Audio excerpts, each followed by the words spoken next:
প্রিয় শিক্ষার্থী বন্ধুরা, তোমাদের সকলকে স্বাগত জানাই অপূর্ণ হোম টিউটর ইউটিউব চ্যানেলে।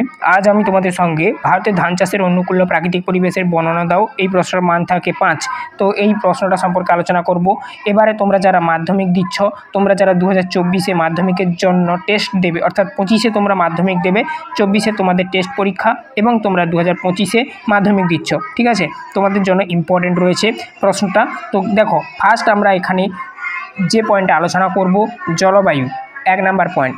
এই 1 নাম্বার পয়েন্টের আবার সাব পয়েন্ট কয়েকটি রয়েছে, ক খ গ ঘ করে দেখানো রয়েছে, ঠিক আছে? কটা সাব পয়েন্ট রয়েছে দেখে নাও, গ পর্যন্ত রয়েছে, ঠিক আছে? 3টি সাব পয়েন্ট রয়েছে। দেখো, জলবায়ুর অন্তর্গত কি কি?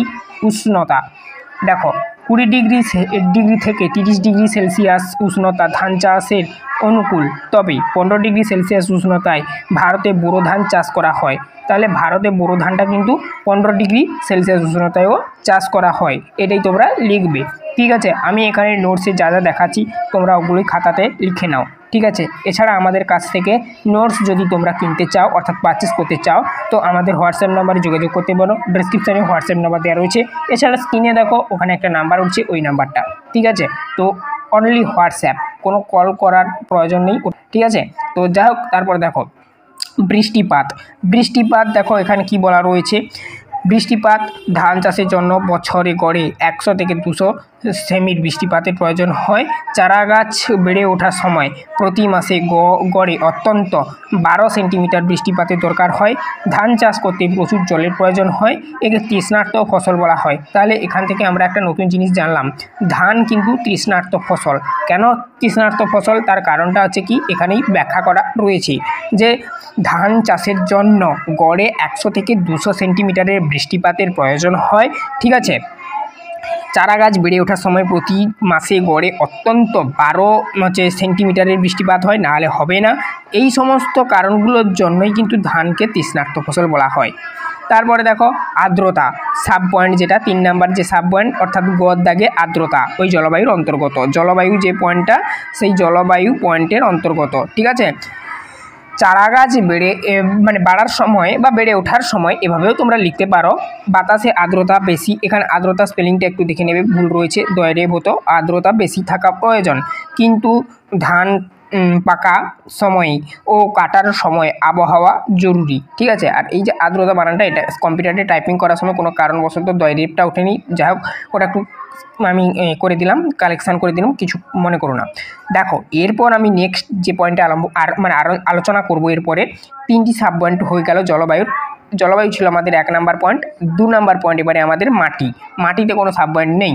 দেখো কি লিখবে, নদী উপত্যকার পার্বত্য পলিমাটি ধান চাষ ভালো হয়, লিখে পূর্ণচ্ছেদ দেবে, ঠিক আছে? তাহলে কি হলো, নদী উপত্যকার পলিমাটিতে পার্বত্য পলিমাটিতে কিন্তু ধান চাষটা ভালো হয়। শুধু এমনি পলিমাটি নয়, পার্বত্য পলিমাটি, ঠিক আছে? দোআঁশ, এটা এখানে একটু স্পেলিংটা দেখো, এটা এটেল হতো, ঠিক আছে? এটেল হবে, তো 2-1 জায়গায় হয়তো স্পেলিংটা একটু গড়বড় রয়েছে, তোমরা দেখে নেবে, আমি ঠিক করে দিচ্ছি।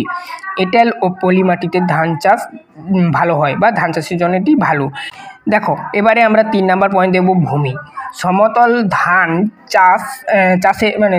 ভূমি ধান চাষের জন্য উপযোগী, তাই ভারতের নদী উপত্যকার বদ্বীপ উপকূলীয় ভূমি হবে এখানে। এটা একটু ভুল ছিল, আমি কেটে দিয়েছি, এই জন্য এখানে দেখো নিচে লিখে দিয়েছি ভূমি, ঠিক আছে?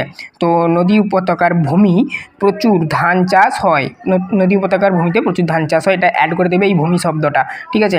পার্বত্য অঞ্চলে ধাপ কেটে ধান চাষ হয়। আচ্ছা, এই যে ভূমি, এটা কিন্তু অনেক বইতে এরকমও থাকে, কি না দেখিয়ে দিচ্ছি, দেখো জমি নামে থাকে। তোমরা চাইলে এই পয়েন্টটাও দিতে পারো, ভূমির পয়েন্টটা কেটে দিয়ে। দেখো, ধান চাষের জন্য নিচু জমি হওয়া খুবই প্রয়োজন, কারণ এর ফলে জমিতে জল দাঁড়িয়ে থাকতে পারে, ঠিক আছে? তো ধান চাষের জন্য তো জলের প্রয়োজন, তো তার জন্য এই ধরনের জমিটাও দরকার। তোমরা ওখানে চাইলে ভূমির পয়েন্টটাও রেডি করতে পারো, নতুবা এখান থেকে জমি নামক যে পয়েন্টটি দিয়েছি, সেই জমির পয়েন্টটিও তৈরি করতে পারো, ঠিক আছে? মোট টোটাল তোমাদের 3টি পয়েন্ট এবং তার 3টি আবার সাব পয়েন্ট, এই নিয়ে 6টি পয়েন্ট দিয়ে দিলেই তোমাদের 5-এর 5 আশা করি তোমরা পেয়ে যাবে। এভাবেই লিখলে পরীক্ষার খাতায় 5-এর 5 নাম্বার পেয়ে যাবে। তো এই ছিল টোটাল তোমাদের এই প্রশ্নটার উত্তর। আমি রেডি করে দিলাম, যেখানে যেখানে বলছিলাম আমি কারেকশান করে দিয়েছি। যদি কিছু কমেন্ট করে জানার থাকে কমেন্ট করে বলতে পারো, আমি এবং আমার টিম রিপ্লাই দেবে। আজকের এই অবধি, সবাই ভালো থেকো। চ্যানেলে নতুন থাকলে চ্যানেলটাকে সাবস্ক্রাইব করো।